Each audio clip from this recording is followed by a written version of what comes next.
नमस्कार दोस्तों, स्वागत है आपका हमारे फैक्टोलॉजी चैनल पर। दोस्तों, आज से लगभग 5000 वर्ष पहले द्वापर युग के बाद जब कलयुग की शुरुआत हुई, तब त्रिदेव सहित सभी देवताओं ने पृथ्वी से दूरी बना ली, क्योंकि यह युग देवताओं के आगमन से बिल्कुल परे है। सृष्टि के नियमानुसार इस युग में चमत्कार की कोई गुंजाइश नहीं है, यानी कि सृष्टि के नियमानुसार कोई भी देवता कलयुग के कार्य में हस्तक्षेप नहीं कर सकता। जब तक कलयुग का शासन इस धरती पर है, तब तक कली को बिल्कुल यह पसंद नहीं कि कोई भी देवी देवता उसके कार्य में बाधा बने, क्योंकि कली असुर होने के साथ साथ एक युग भी है, तो इसीलिए सभी देवता व्यवस्थ हैं। किंतु कलयुग के शुरुआत से पहले ही देवों के देव महादेव को यह आभास हो चुका था कि कलयुग जितना पुराना होता जाएगा, उसकी शक्ति उतनी ही प्रबल होती जाएगी और वह समय से पहले ही विनाश लीला का शुरुआत कर देगा। इसलिए महादेव ने कलयुग का संतुलन बनाए रखने के लिए पृथ्वी से जाते जाते महाबली हनुमान जी को यह कार्य सौंप दिया था।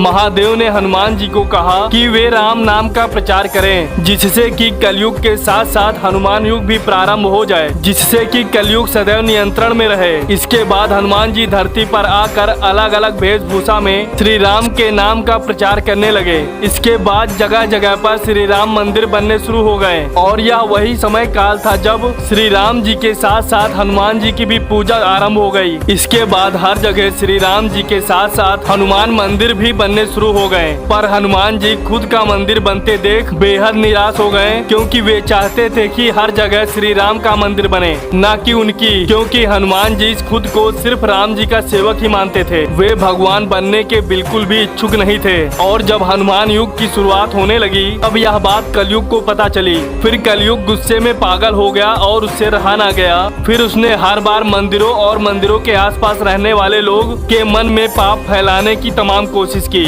पर वह हर बार नाकाम होता गया। फिर उसे पहली बार हनुमान जी की ताकत का एहसास हुआ। कली समझ गया कि किसी भी मंदिर या मंदिर के आसपास उसकी माया का कोई असर नहीं होने वाला, और फिर उसने बेहद शातिर तरीके से मंदिरों से मीलों दूर रह रहे इंसानों के अंदर मंदिरों के प्रति घृणा की माया फैला दी। और फिर कलयुग की माया में फंसकर लोग मंदिर के प्रति काफी हिंसक हो गए। फिर लोग मंदिरों को तोड़ने के साथ साथ साधु संतों को भी मारने लगे और इंसान एक दूसरे के दुश्मन बनने लगे।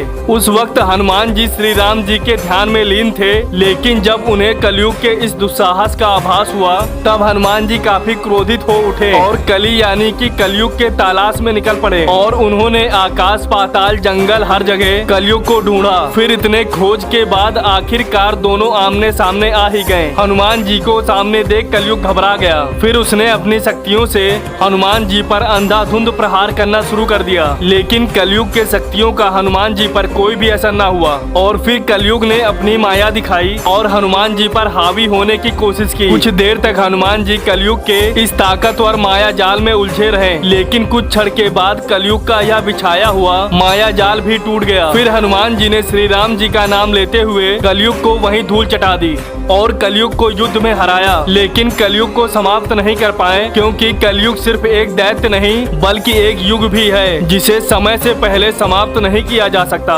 फिर कलयुग वहां से गायब होकर कहीं छिप गया और उसी समय से हनुमान जी और कलयुग के बीच ऐसे बहुत से युद्ध होते चले आ रहे हैं। हर बार हनुमान जी ने कलयुग को हराया और उसे धूल चटा दी। इसलिए बुराई कुछ समय के लिए अच्छाई पर हावी जरूर होती है, पर अंत में जीत सच्चाई की ही होती है। और हनुमान जी के इन्हीं प्रयासों से ही अब तक कलयुग समय से पहले घोर कलयुग लाने में असफल रहा, वरना अब तक तो कलयुग धरती पर विनाश लीला रच चुका होता। दोस्तों, यदि आज धरती पर अच्छे कर्म कहीं हो रहे हैं, यदि कहीं ईमानदारी है, यदि कहीं सच्चाई है, तो वह हनुमान जी की ही देन है। और इसलिए हनुमान जी को कलयुग का देवता भी कहा जाता है, क्योंकि इस कलयुग में एक हनुमान जी ही हैं जो सच्चे लोगों का सहारा है। तो दोस्तों, आज के लिए सिर्फ इतना ही। दोस्तों, अगर आपको हमारा यह वीडियो पसंद आया हो तो वीडियो को लाइक करें और चैनल को सब्सक्राइब कर बेल आइकन जरूर दबा दें। मिलते हैं दोस्तों अगले वीडियो में, तब तक के लिए जय श्री राम।